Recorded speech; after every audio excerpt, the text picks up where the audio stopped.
Derrière les échafaudages et les filets blancs, comme un gigantesque pansement, on devine le style néo-renaissance de l'architecte Eugène Rouillet.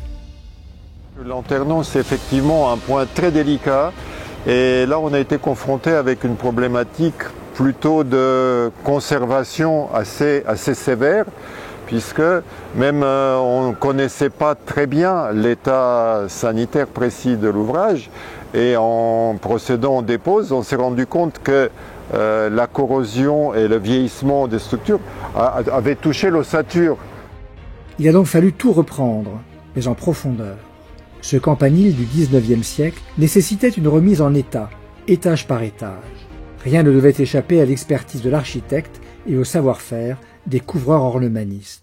Au début de l'opération, nous devions réaliser juste la réfection des colonnes du premier niveau du lanterneau. Donc une fois que les échafaudages ont été installés, on a découvert des choses beaucoup plus graves. Donc on a dû reprendre la structure métallique. Et une fois que la structure métallique a été reprise, on a dû restaurer tous les éléments qu'on avait déposés. On a découvert que l'ensemble des éléments décoratifs avaient été mis sur la structure, fixés par de multiples clous et aussi soudés entre eux pour assurer l'étanchéité. Cette solution ne tient malheureusement pas compte des contraintes liées à la dilatation du métal. Sous l'effet de la dilatation, les éléments métalliques se sont déchirés et un grand nombre de soudures n'a pas tenu. En l'absence de recouvrement, l'eau s'est alors infiltrée et a attaqué les supports en bois et la structure métallique. Il a fallu chercher l'ensemble des dégradations, imaginer, trouver des solutions et proposer un programme de restauration cohérent. On a mis tout ça sur un document et on a fait un état sanitaire, on l'a envoyé à la maîtrise d'œuvre et à la maîtrise d'ouvrage qui ont après donné cette validation pour reprendre la totalité du lanterneau. En fait, l'idée, c'est d'arriver à une parfaite étanchéité, quoi. Exactement, ouais. Qu'il n'y ait pas d'infiltration d'eau, parce qu'une fois qu'on sera parti de la tour, remonter, c'est pas possible, quoi. Donc il faut que ça soit vraiment étanche à 100%. La mission du bureau d'études pour la mairie du 10, c'était de réaliser un état sanitaire de toute la mairie, de toute la façade, de tous nos travaux d'ornementation à réaliser. Donc pour ce faire, on s'est déplacé sur le chantier pour savoir exactement les pièces qu'on pouvait conserver et les pièces qu'on devait refaire à neuf. Et ça nous a permis du coup de repérer tous les éléments, de proposer à l'architecte donc ce plan en fait de recollement d'état sanitaire. Et ce plan d'état sanitaire a également servi au chef de chantier Thomas pour lui pouvoir réaliser tous ces travaux de restauration ou de réfection, enfin de travaux à neuf pour le chantier. Il faut qu'on enlève celui-là. On est vraiment sur un niveau très technique où on a remis en place, on peut apercevoir des chapiteaux incurvés, une forme de U, qui viennent vraiment en décoration. Nous, on les a vraiment remis en décoration, c'est-à-dire qu'on est vraiment étanche. On a une étanchéité parfaite en dessous ces pièces-là. Et ces pièces-là, qu'on peut apercevoir sur les 8 poteaux, reviennent purement décorées. Ce qui n'était pas forcément le cas avant, elles faisaient aussi étanchéité, ce qui ne marchait pas très bien à certains niveaux. Donc nous, on a fait le choix avec l'architecte de les remettre en décor. Les dernières pièces à mettre en place, c'est ces pièces-là qui sont moulurées en partie basse et qui viennent se raccorder sous le larmier que l'on va remettre en place. Au-dessus de ces arches-là, on a rajouté une petite pièce avec une casquette de façon à garantir une étanchéité parfaite. Sur les travaux, sur l'ensemble de la flèche, on est un petit peu dans toutes les zones, un petit peu dans le même principe. C'est-à-dire qu'on a essayé de remettre en place le maximum d'éléments décoratifs, en fait, le maximum de pièces anciennes qu'on a restaurées au préalable. On a eu également des gros travaux au niveau des supports bois qu'on a dû changer partiellement, réadapter. On a dû réadapter pas mal nos systèmes de fixation qui n'étaient pas forcément très bons. De 90% de notre travail, et ce sont des choses en fait cachées qui servent à l'étanchéité et à la bonne tenue dans le temps de nos ouvrages. Une belle fin de journée, en plein ciel, au-dessus de Paris, à 54 mètres de hauteur. Stéphane a installé son atelier au dernier étage du campanile. Il prépare ses feuilles de papier anglais pour faire un patron avant la découpe du zinc.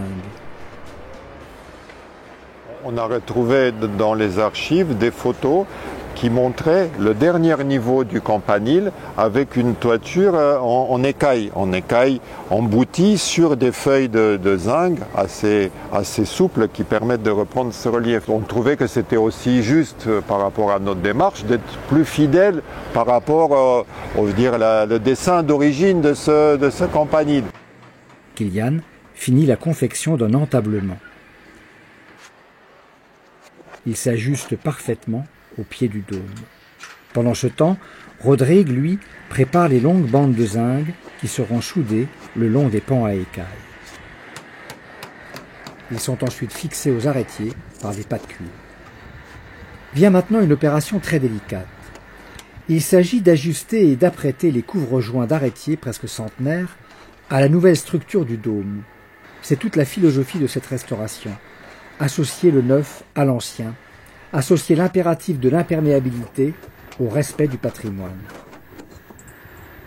Il faut adapter, puis il faut rendre étanche, c'est surtout ça. Parce que tout était posé, mais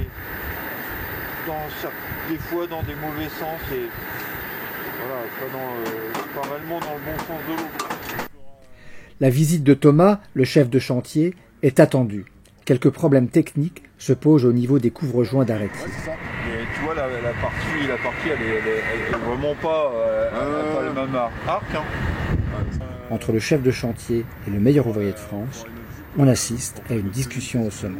Le premier bout de couvre-joint va être soudé avec l'ornement, avec la pièce qui est ici, la boule. Où on a une garantie parfaite au niveau étanchéité, soit soudé sur les relevés. Et en partie haute, on va refaire on va refaçonner un bout de couvre-joint neuf. Là on est trop court, donc on va refaçonner des pièces en partie haute. L'architecte a tenu à conserver ces pièces anciennes par respect du patrimoine de l'édifice. Mais elles nécessitent une restauration en profondeur. Il faut poncer les extrémités de ces vieilles pièces de zinc. La fraiseuse adoucit davantage la surface poncée pour faciliter les soudures à venir. Il est percé, du coup on va rajouter des pièces en zinc pour le combler. Ça c'est la soudure extérieure. Je pointe le couvre-joint pour après pouvoir le décaper et continuer à souder pour éviter que la pièce se casse en deux. Ça se fait petit à petit. Chaque couvre-joint d'arrêtier bénéficie d'une véritable opération chirurgicale qui lui assurera un nouveau siècle de longévité. Toujours satisfait d'arriver sur des chefs-d'œuvre comme ça. J'appelle ça un chef-d'œuvre, c'est joli. Et puis de découvrir et de leur travailler avec des matières complètement différentes. Là, on a utilisé du zinc demi-doux, on a utilisé du zinc épais pour les arrêtiers. De faire découvrir aussi ce genre de travail aux jeunes, de les impliquer et de trouver des solutions. C'est surtout ça qui est intéressant, c'est de trouver une solution. Changement de décor. Ici, on est accueilli par un arbre à girouettes et leur chant grinçant. Nous sommes au Coudray-Macquart, à 2 pas de Saumur, dans les ateliers de Loire Ornement. Observer, toucher, sous-peser. Fluctuate l'émergiture. Je flotte, mais je ne coule pas. C'est la devise de la ville de Paris, et ce bateau est son symbole. Philippe Jaudron est girouettier, l'un des derniers, l'un des meilleurs.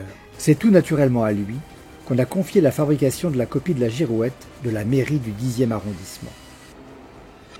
Toutes les pièces ont été dessinées d'après l'original, puis découpées et soudées entre elles. Un travail minutieux. Le fer à souder dans une main et le fil d'alliage dans l'autre, 1 tiers d'étain, 2 tiers de plomb. L'original sert en permanence de référence pour la copie du girouettier. Il manquait au bateau sa 3e voile, sans doute disparue lors d'une tempête lointaine. Le bateau a retrouvé sa voile. Charlotte Duplessis est la co-gérante de l'entreprise Loire Ornement spécialisée dans les ornements de toiture. C'est elle qui fait le lien entre l'atelier et le chantier parisien. On intervient sur tout type de bâtiments sur toute la France. Nous, la restitution de la girouette donc sur la mairie du 10e arrondissement, effectivement, c'est pour nous l'occasion de restituer une des emblèmes de la ville de Paris et de restituer à l'identique de ce qu'il y avait à l'origine en réemployant certains éléments qui existaient comme les roulements en bronze donc qu'on a pu conserver. Et l'idée, c'était de refaire le dessin pour qu'il soit le plus similaire possible à la pièce d'origine. Aujourd'hui, l'entreprise Ballas nous a confié la restitution de certains décors d'ornementation en zinc sur la mairie du 10e arrondissement. Il a été pour nous l'occasion de restituer certains feuillages, certaines fleurs, des gaudrons, des rinceaux, différents éléments métalliques qui ont disparu ou qui ont été altérés au fil des années. Et toute l'idée, c'est que l'entreprise Ballas puisse après les intégrer au sein des décors qui sont restés en place et que cette opération de restitution soit la moins visible possible.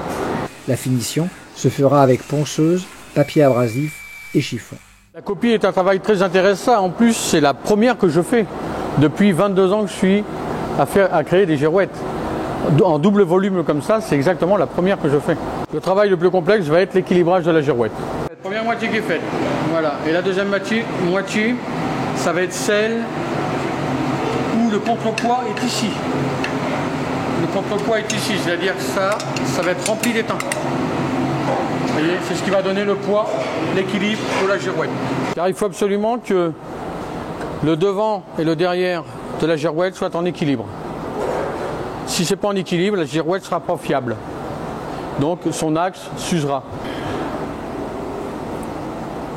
Ça va être ça. Comme ça on voit le morceau manquant. Voilà, vous voyez, là on voit l'identique. Et vous la retrouverez sur le chantier de la mairie du 10e arrondissement. Et revoilà notre navire, voguant à près de 60 mètres de hauteur dans le grand ciel de Paris. La girouette est complète, toute poncée et bien équilibrée. Il s'agit de faire glisser avec précaution son axe de cuivre le long du paratonnerre. Encore un peu de graisse au niveau des billes et elle tournera parfaitement. Les décorateurs de l'entreprise Taulis ont pris le relais. L'architecte a validé une peinture vieil or. La pose de l'emblème de la ville de Paris annonce la fin de ce magnifique chantier.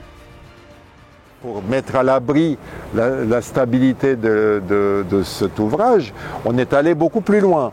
Effectivement, là, il y a un travail de collaboration qui a été fait avec l'entreprise Ballas qui a été très complet et qui s'est très bien passé puisqu'on a pu ensemble étudier, réfléchir et envisager des astuces, des moyens d'améliorer cette étanchéité sans que ça se voie. L'intervention des couvreurs, forcément, elle a été très importante sur ces parties hautes, sur les campaniles, sur les parties décoratives, les pots à feu, ces urnes énormes avec des poignées, avec des décors assez travaillés. Et ce travail, c'est un travail de conservation, c'est un travail de restauration qui forcément ne met pas en avant l'intervention de ceux qui réalisent. C'est un travail minutieux, long, mais il n'est pas fait pour être rendu visible et ça fait partie un peu du jeu de la restauration. La problématique, je dirais, très particulière de ce rendu de couverture, ça a été d'harmoniser les pièces neuves en zinc qui sont blanches et neuves, brillantes, avec des pièces qui ont déjà plus d'un siècle, qui sont un peu patinées, voire gris foncé. Et donc on s'est pris au jeu et on a fait un gros travail d'harmonisation de ces textures et de ces teintes, de manière à ce qu'on ne puisse pas identifier aucune pièce neuve, qu'elle soit fondue et qu'elle soit ramenée au niveau de patine et de vieillissement des pièces anciennes. Et on a eu des décorateurs qui ont travaillé pour ajuster la teinte, la couleur, faire en sorte à ce qu'on voit le moins possible les interventions des pièces neuves. Donc il y a eu un échange avec l'architecte, toute l'équipe du chantier, que ce soit l'apprenti, le compagnon, le chef de chantier ou bien moi-même, avec toute l'expérience qu'on a de plusieurs chantiers, on a réussi avec cette intelligence collective à trouver la bonne solution pour reposer tous ces éléments. Faire aussi bien que les prédécesseurs du siècle passé, ils y sont arrivés. Mais grâce à l'intelligence du travail en équipe, au plaisir du travail bien fait et à l'esprit d'innovation, ils sont sans doute allés encore un peu plus loin.